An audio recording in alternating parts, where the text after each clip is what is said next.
یہ واضح میں رکھیں کہ توفیقات اس کی جانب سے ہوتی ہیں، تو اس سے ہمیشہ توفیق مانگیں کہ اللہ اپنے حضور جھکنے کی توفیق نصیب کر دے۔ اس سے بڑا بدبخت نہیں ہے جو اللہ کے حضور جھکنا بھی نہیں جانتا۔ فجر کی اذان ہو رہی ہے اور وہ سو رہا ہے، ظہر گزر گئی کھیل کود میں لگا ہے، عصر گزر گئی وہ اپنے کاروبار میں منہمک ہے، مغرب عشاء گزر گئی اس کو خبر بھی نہیں۔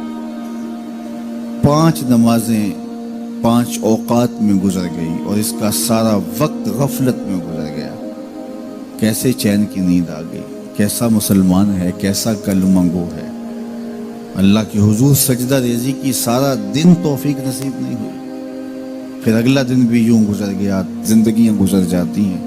توفیق سجدہ نصیب نہیں ہوتی۔ اس شخص سے بڑا بدبخت کوئی نہیں جس کو اللہ کے حضور جھکنا نصیب نہیں ہوتا۔ اور یہ بات ذہن میں رکھیے گا، اللہ جب کسی سے ناراض ہوتا ہے تو رزق بند نہیں کرتا، اس کے لیے آب و دانے کی بندش نہیں کر دیتا،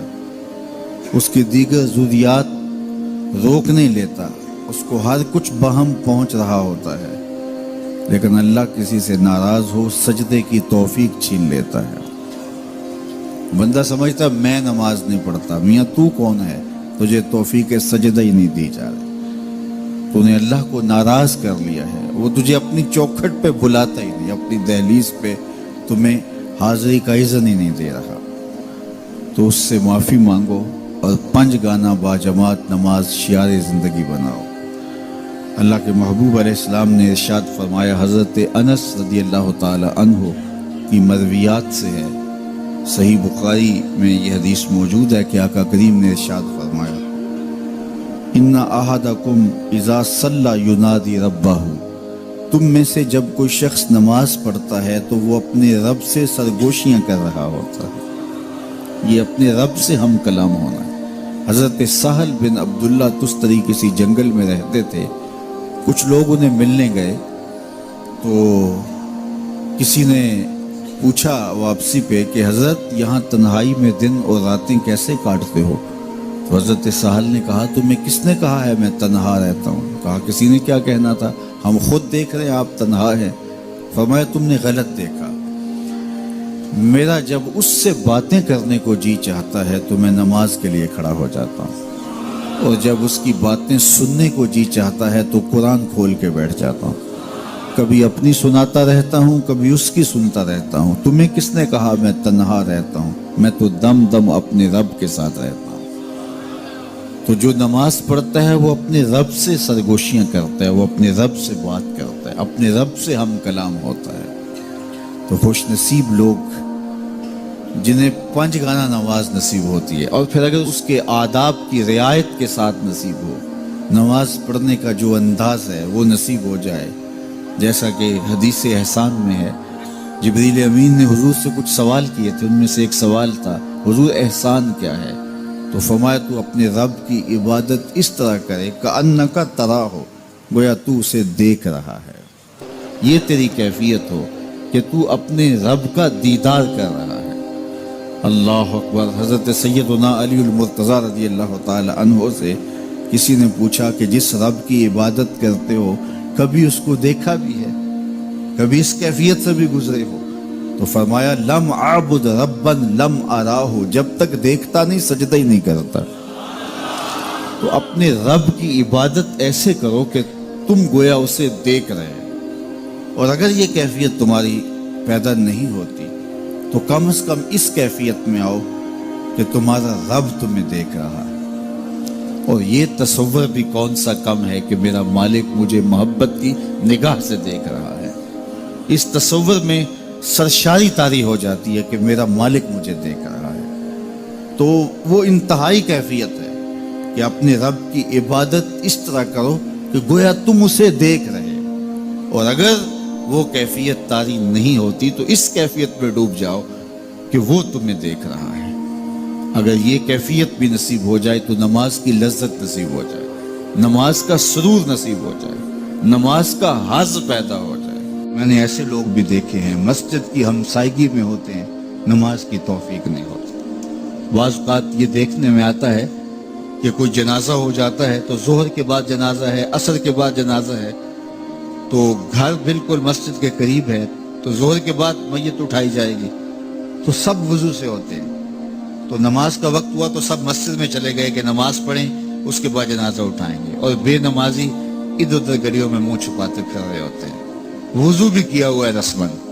لیکن مسجد میں جانے کی توفیق نہیں مل رہی، وہ سمجھتے ہیں ہم نہیں جا رہے، میاں تمہیں کوئی بلا ہی نہیں رہا، اتنے بد نصیب ہو، جنازہ بھی تم اللہ کے لیے نہیں پڑھنے آئے، وہ بھی کسی کے دکھلاوے کے لیے آئے، وہ تو فرض کفایہ ہے اور یہ نماز فرض عین تھی، اور یہاں اللہ کا بلاوا آیا، اس کے لیے اذان کوئی نہیں، اس کے لیے اذان ہے، اور تم یہاں اذان سننے کے باوجود بھی مسجد کے باہر گھوم رہے ہو بہانے بہانے، کبھی ادھر جا رہے ہو کبھی ادھر جا رہے ہو، اور نمازی مسجد کا رخ کر رہے ہیں، تو یہ کتنی بد نصیبی ہوتی ہے کسی شخص کی کہ مسجد کی ہمسائیگی میں بھی رہتا ہو اور مسجد کے قرب میں کھڑا ہو، اسے نماز کی توفیق نہ نصیب، تو یہ اس کی طرف سے توفیقات نصیب ہوتی ہیں۔ میں ایک بات سنایا کرتا ہوں کہ لاہور جب بڑی چہل پہل ہوا کرتی تھی ہمارے ریلوے اسٹیشن پہ، تو بہت سارے لوگ ریلوے کے ذریعے آیا کرتے تھے، تو وہاں کلیوں کی قطاریں ہوا کرتی تھی، ایک بوڑھا کلی، ٹرین کا وقت ایسا تھا کہ وہ رکی آ کے، تو اس نے کسی کا سامان اٹھایا، تو میکلوڈ روڈ پہ جانا تھا، تو راستے میں نوری مسجد پڑتی ہے، تو اس نے کہا قریب آ کے کہ بابو جی میری نماز عصر رہتی ہے، تو ذرا 2 منٹ کے لیے رکیے میں نماز پڑھ لوں، تو اس نے کہا ٹھیک ہے، سامان رکھا اور بابا جی اندر نماز پڑھنے چلے گئے، نماز ذرا اعتدال کے ساتھ پڑھتے تھے، رکوع و سجود اچھے طریقے سے کرتے تھے، اور یہ بار بار ٹائم دیکھتا ہے اور کبھی اندر جھانکتا ہے، تو بابا جی ابھی رکوع میں ہیں، کبھی سجدے میں ہیں، کبھی قیام میں ہیں، یہ کہتا ہے کہ میں عجیب مصیبت میں پھنس گیا کہ بابا جی نماز نہیں چھوڑ رہے، خیر بابا جی نے سلام پھیرا، ان کو تسبیحات فاطمہ پڑھنے کی عادت ہوئی تھی، وہ تسبیحات پڑھنے لگ گئے، تو اس کا پیمانہ صبر لبریز ہو گیا، وہ جہاں جوتے اتارتے تو وہاں جا کے اندر جھانک کے کہتا بابا آ بھی جا، تینوں کیڑی شے باہر نہیں آن دین دی،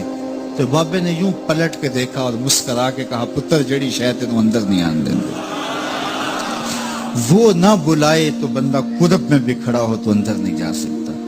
اللہ سے توفیق مانگو کہ ہماری نسلوں میں بھی کوئی بے نمازی ہو، 5 گانا نماز کی عادت زندگی میں رچ بس جائے، ہماری اولادیں بھی رب کے حضور سجدہ ریز ہونے والے ہیں، قیامت کے دن جب حکم ہوگا کہ اللہ کو سجدہ کرو، بے نمازی اس دن تو چاہیں گے سجدہ کریں، آج کوئی نماز پڑھتا یا نہیں پڑھتا، اس دن تو ہر کوئی چاہے گا کہ آج سجدہ کریں،